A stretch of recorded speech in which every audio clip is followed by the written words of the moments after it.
Venezuela's left-wing autocrat President Nicolás Maduro has denied U.S. allegations that he is involved in large-scale drug trafficking to the United States.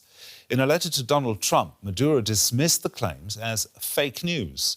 His re-election last year was widely seen by the international community as fraudulent, and relations between Venezuela and the U.S. have deteriorated sharply since. The Venezuelan military rolls into central Caracas.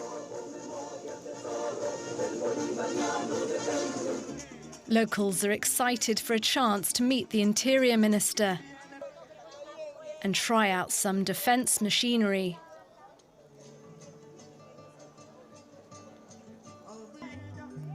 But the message here is a serious one. The army is training civilians to defend the country and region against a potential attack by the United States. And today they point their cannons towards the Caribbean people, not just the people of Venezuela. Venezuela is only the start. Only the start. Then they would go for the rest of the Caribbean peoples. Today there is no fisherman from any Caribbean island who goes out to fish and does not feel that a death sentence has been imposed without trial by the imperialists. Some here in the capital are handling weapons for the first time. But they say they are ready to serve. This training is very important for all Venezuelans because it helps us serve our country, our president, with all of those who love our country, and we wish the best for everyone. Several people were killed in recent attacks by US warships on boats in Caribbean waters that the Trump administration claims were carrying drug smugglers. Part of a counter-narcotics and anti-terrorism operation by the US that Trump says was a success. You don't even find a fishing boat. You don't even find cruise liners in it, but there's nothing in the water near Venezuela. It's actually strange. You know what that means? That means there are no drugs coming in. But Venezuelan President Nicolás Maduro rejects the allegations that his country is exporting drugs and violence to the US. In a letter to Donald Trump, he said that they must defeat the falsehoods that have sullied a historic and peaceful relationship. Maduro now says he wants dialogue with the US. But if diplomacy fails, Venezuelans are getting prepared. NTW correspondent Oscar Schlenker, who's usually based in Caracas, joins me in the studio. Oscar, what do you make of Maduro's attempt there to diplomacy, reaching out to Trump, a public letter like that, calling everything fake news? Well, I think Maduro will do anything to stay in power, and diplomacy, of course, is one of these things that he will attempt to do. In the past 20 years, we have seen at least 17 attempts of dialogue and negotiations between the opposition and the Chavismo, and the last 6 have been unsuccessful even.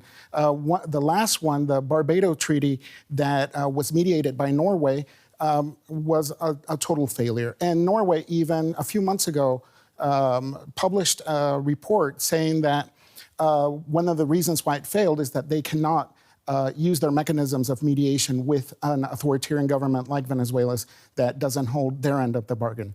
But what Maduro wants is for Richard Grenell to lead these negotiations between the U.S. and Venezuela.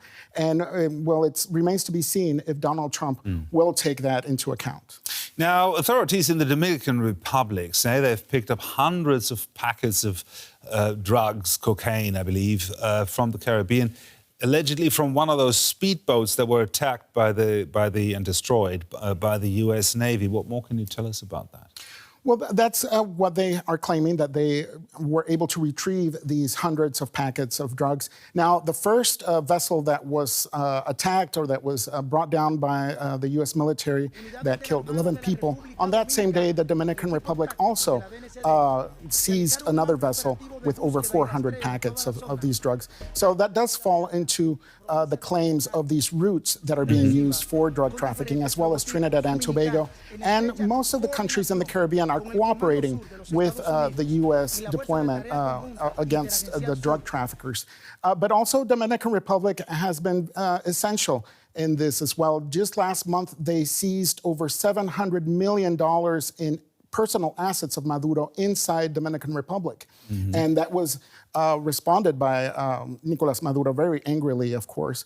But there were personal properties, mansions, luxury cars, cash that was seized in that operation. So we do see some kind of relationship that has been building in the Caribbean between Nicolás Maduro and these island nations. So he's a proper kleptocrat. It looks you like could say it. that, Yeah. and a lot of people would say that. Now, government-sanctioned militias are not new in Venezuela, like we've seen in the report. Is Maduro using the current tension with the U.S. as an opportunity to expand their role and arm more people?